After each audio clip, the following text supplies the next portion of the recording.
The G20 summit will have significant consequences for African nations.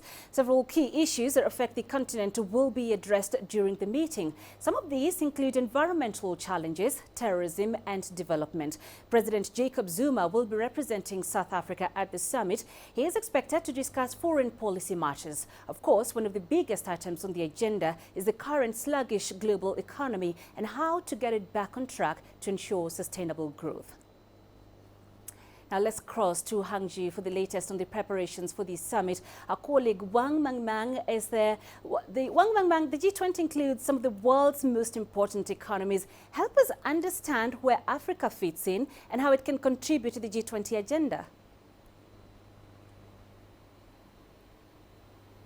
Well, that's right, Panina. Understanding the representation of the G20 gives us a better sense of how it works.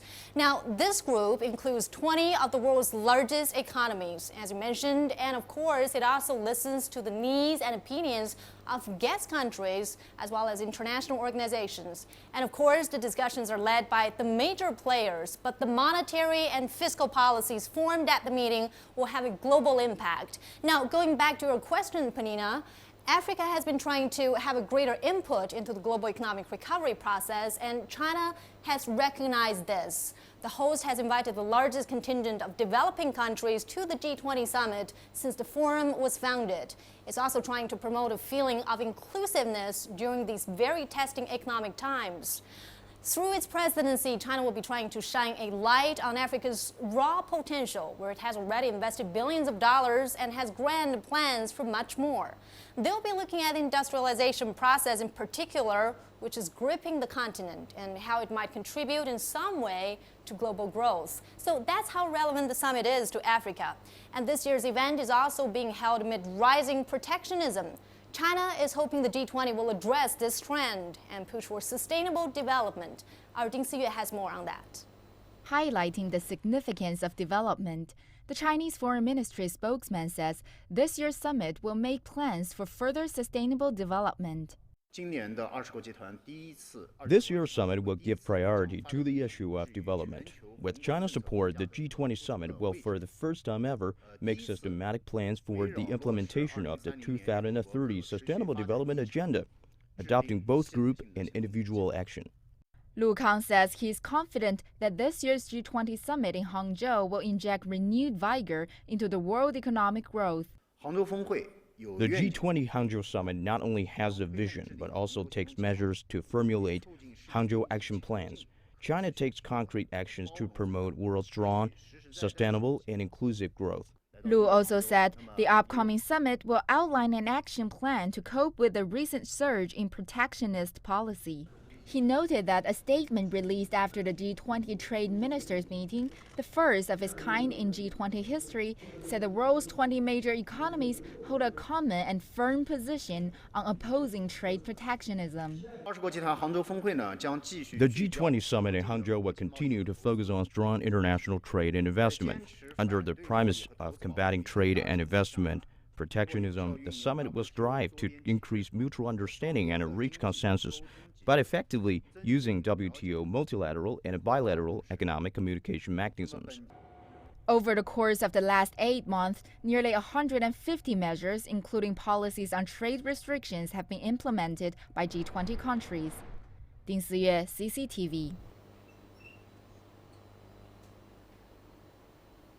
Well, meanwhile, Egypt President Abdel Fattah el-Sisi will be visiting China to attend the G20 summit.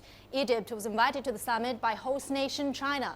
The country's economy is still stuttering, heavily dependent on a tourism industry that has not recovered since the Russian plane crash last October. Yasser Hakim looks at Egypt's priorities at the summit. Egypt is preparing itself to achieve optimum results out of its gathering with the world's top 20 economies.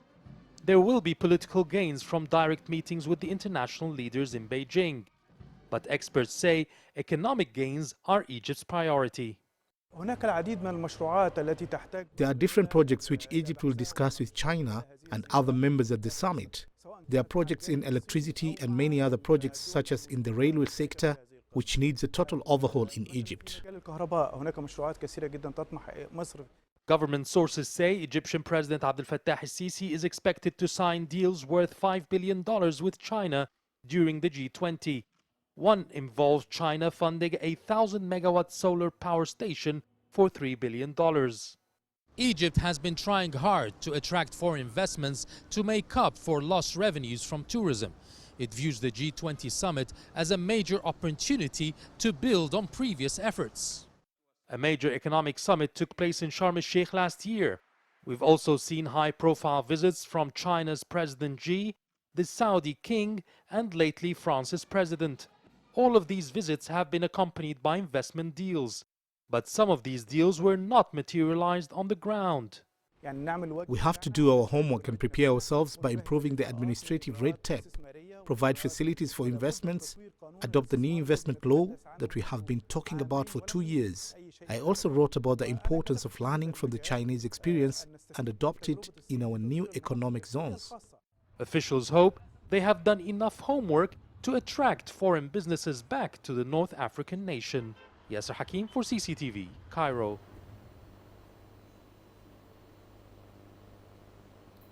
Well, you are now up to date from Hangzhou with the latest G20 summit, which is going to take place in a week's time.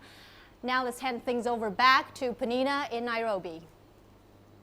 Wang Mengmang, many thanks for that. Now also joining us from Hangzhou is CCTV's Xi Wenjing. Xi Wenjing, the summit in Hangzhou will have the best representation of developing countries in G20 history. Which African leaders can we expect and what will be their interests and priorities?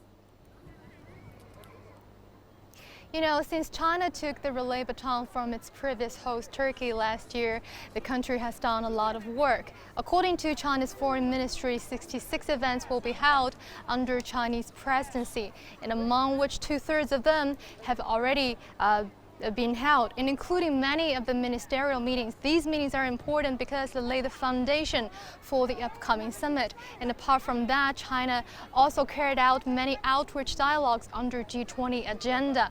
And these dialogues have been outreach to almost all the UN member states, especially these developing countries.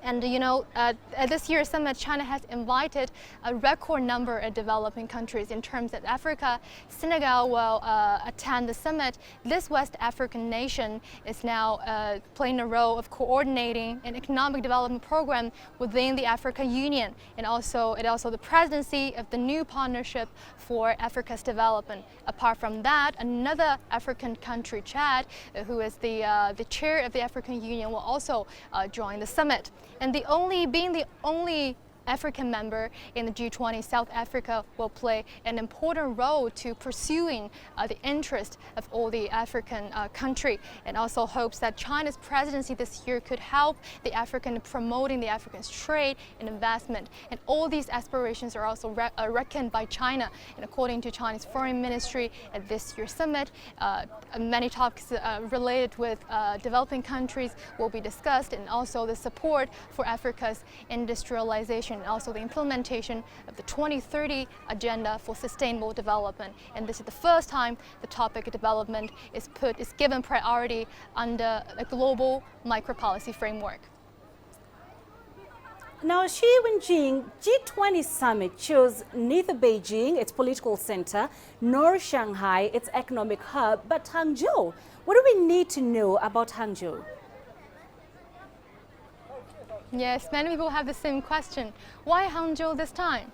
You know, when we're talking about Hangzhou, we can relate to many things, especially we're talking about traditional Chinese culture. Just to name a few, Hangzhou is a tea capital of China. It is also witnessed half of the entire ceramic history of China. Its seal engraving and silk making skills is also recognized by the UNESCO. But Hangzhou's charms are by no means limited to its rich culture and history and also its beautiful sceneries. It is also a city with robust development. And why do we say this? For example, like the North Bank that I am standing now, it is back in 1970s. It is a fish village. And then now we can see these places filled with concrete jungles, from international conference centers to financial center, from theater to library, all along to the site. And I can continue with many of the similar examples, and I guess now we can have a brief idea why Hangzhou is under spotlight this time. All right, Shi Wenjing, live for us there in Hangzhou. Many thanks. All right, so let's get you more perspective on the G20 summit and its significance for the continent. And I'm joined in a Nairobi studio by security and anti-terrorism expert George Musomali. Also joining me from London is Onyekachi Wambu, director of the African Foundation for Development. Thank you to the both of you. And George, let me begin with you.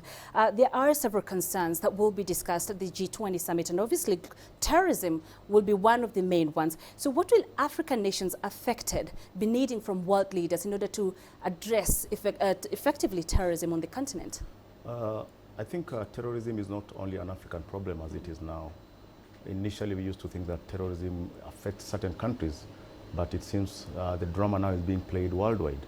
And Africa, being the producer of most of the radicalized young men that are crossing over the world to carry out attacks, I think we need more help from the world leaders.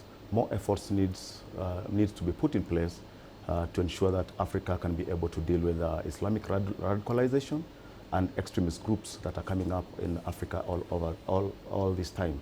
And the best thing that the world can do is to build capacity in African countries whereby they can be able to handle these groups internally, as opposed to always expecting help from the rest of the world. And if this does not happen, if the world does not come in to help Africa deal with terrorism, then it's obvious the rest of the world is also going to suffer with Africa. So I think more concerted efforts need to be put in place to ensure that Africa can be able to deal with the Islamist radicalization and these extremist groups that are sprouting up all over. Onyekachi, coming to you, some of the world's fast growing economies are here in the continent. So what will these nations be seeking from this G20 summit? What will be the expectations?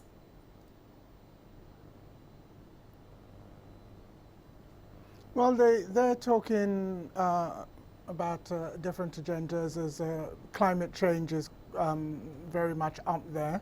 The issue of terrorism is on the agenda. International tax reform is on the agenda, and also probably most importantly, how to get growth back into the global economy. As we know, since 2008, since the financial crisis, growth has been quite flat. I mean, China and a few other countries have been very dramatic, but overall Europe, America, things have not been as impressive. So I think the steps on how to return growth to international, to the global economy, and also head off what looks like protectionist actions for various individual countries. But to go back to the earlier point that was made about terrorism, I think, and Africa, I think the important thing, and where Africa needs to put some issues on the agenda, the most important thing is that is about prevention rather than cure. And we know that the reasons lots of young people are being seduced and by very radical approaches, and is that they have very little stake in their countries of origin. Many of them don't have jobs. If you look at what's happening in terms of the African demographics, we've got a massive youth bulge coming in, perhaps 12 to 15 million people every year coming onto the job market, and we have to find employment for those people. And what I'm hoping is that in terms of what Africa gets out of this G20 is some really direct focus attention on how we can create investment into the country, into the continent, how we can build our infrastructure and invest in SMEs so that we can begin to create jobs for these young people. Right. I think George Onyekachi has touched on a critical issue, especially talking about the refugee crisis we're witnessing now. So how do you see cooperation between Africa and Europe in order to deal with this refugee crisis, especially when we're talking about terrorism? I think it's coming out clearly that now Africa is exporting terror to Europe. And this is something that needs to worry the European countries. And we should not only focus on terrorism when you look at the refugee crisis, because We have other factors that are forcing people to migrate from Africa to Europe. For example, we have the issue of climate change, which was handled in Paris, and up to now, the recommendations have not been affected. And you'll find that climate change is really affecting, let's look at West Africa, whereby we have internal conflicts. People are fighting for mega resources that are there. People are fighting for water. People are fighting for food. There's starvation in West Africa that is forcing people to move out of Africa and go to Europe. I think the G20 summit should try and address this matter of climate change, because it's causing conflict in Africa. And this is causing most people to get radicalized and then get out and try and get into Europe to look for greener pastures. And if Europe wants to help Africa to deal with issues of migration, it has not been happening for a very, very long, it has been happening for a very long time. And it seems that we've been focusing on the wrong aspect of this. And this is where now we need to come in strongly and say that, yes, the climatic change is affecting Africa and is forcing people to move out of Africa to Europe. How do we deal with this? And amongst the people that are now migrating to Europe, we have people, young men that have already been radicalized. And these have joined extremist groups, and when they get out of Africa, they go to Europe and carry out terror attacks there. I mean, what the world needs to do and Europe needs to do is to deal with the main problems that are causing people to migrate from Africa. One of them is climate change that is causing internal crisis in Africa. We have radicalization of the youth that is forcing people now to move from Africa to go to Europe. And we also have political instability in most African countries. Southern Sudan is a recent example. Let's go to West Africa. We have Mali, Bamako, and most of the migrants that are now moving to Europe are actually emanating from West Africa. I think Europe now needs to focus on these areas to make sure that we have a stable West Africa and a stable Africa. And this will help them deal with issues of migration, where people are moving from Africa to Europe. Right. Onyekachi, you're an expert on development. What support have the G20 nations provided to the continent on this front, and what more can they do?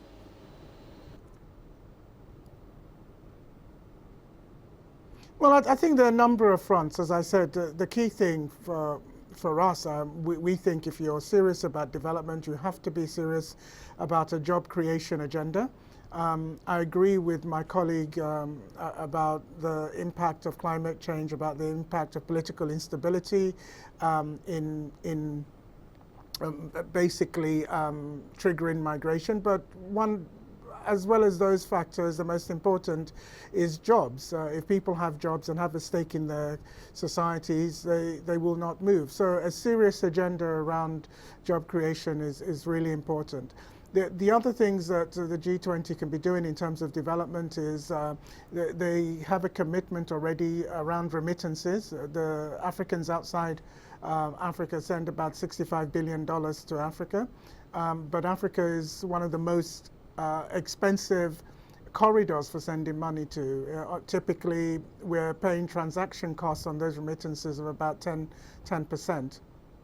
Elsewhere in the world, it's about 5%.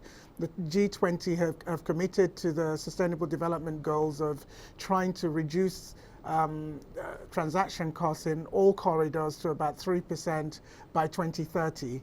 We're saying that we can take more aggressive action in reducing those transaction costs to 3% by 2020.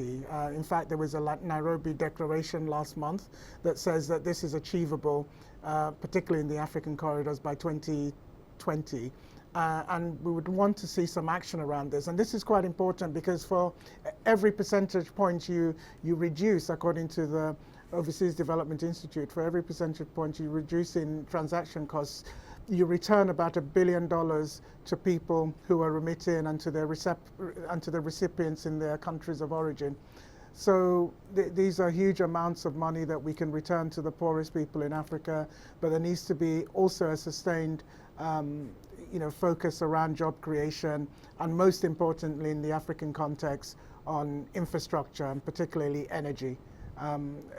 Africa's richest man, Aliko Dangote, once said that in a Nigerian context, if you could increase power generation in Nigeria by 10%, you could actually double GDP. So that's what's at stake. We need to get the infrastructure in place, power, roads, and so that we can manufacture our goods and compete with the world. And we need to provide jobs for our young people. and some of that could be helped by extra investment from the diaspora if we get the transaction costs reduced.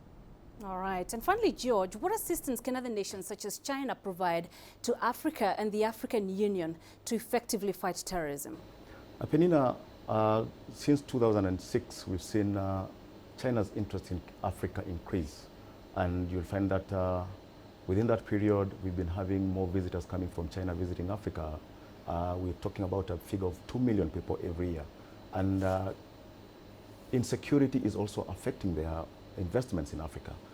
You'll find that in Bamako, we had 3 Chinese contractors who were killed, and this is a cause of concern to the Chinese people. I believe what China needs to do right now is to invest more in cooperation and engagement of African countries in matters related to security and terrorism per se. I think we need to see China coming in more strongly, providing sharing of intelligence between the African countries and the Chinese security operators. And we also feel like they should equip the African governments, especially the security agencies, to make them really capable of dealing with this emerging threat of terrorism, plus other security-related matters that we are witnessing in Africa. Because if anything happens in Africa right now related to security, China will be a big loser, bearing in mind that it's now the leading lender to African countries. So I believe China has a major responsibility to ensure that they provide both technical and material assistance to African countries to fight terrorism and any other security crisis that Africa is facing. Right, great insights there. George Musamali joining us here in studio. Many thanks. Also in London, Onyekachi Wambu, thank you very much for joining us.